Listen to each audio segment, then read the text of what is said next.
Why does the Queen not need a driving license? According to British law, the Queen does not need a driving license because driving licenses are issued in her name.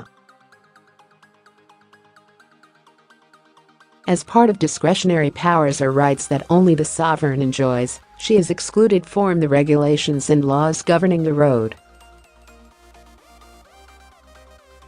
The Queen has never had to do a driving test and is the only person in Britain allowed to sit behind the wheel with a driving license. The 92-year-old has been driving since she was 19.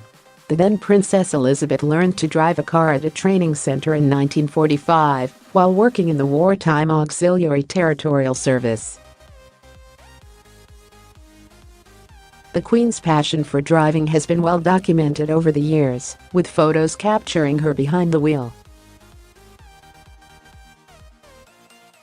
Protocol dictates she is normally chauffeured, but Queen Elizabeth is said to be determined to drive herself around when possible. However, while it would be unlikely to see Her Majesty cruising around the streets of London, she is said to often be behind the wheel when out of public view. Not needing a license to drive is just one of the Queen's privileges. Along with no driving license, the British monarch does not need a passport to travel abroad. This is also because Queen Elizabeth is the one to issue them. The first page of all British passports read, "Her Britannic Majesty's Secretary of State requests and requires in the name of Her Majesty all those whom it may concern to allow the bearer to pass freely without let or hindrance and to afford the bearer such assistance and protection as may be necessary." Queen Elizabeth has visited more than 100 countries during her reign, but she has not needed to provide any proof of identity once. This is a privilege for the reigning monarch only.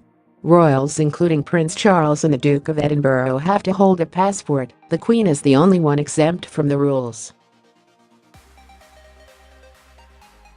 Other powers the Queen is entitled to include being exempt from FOI, freedom of information, requests, being able to fire the whole Australian government, and having her own private cash machine and her own personal poet. In addition, she is signing laws, creating lords and forming governments. She also owns all of the swans in the River Thames, along with any dolphins in British waters. And if that was not enough, Her Majesty gets to celebrate her birthday twice a year.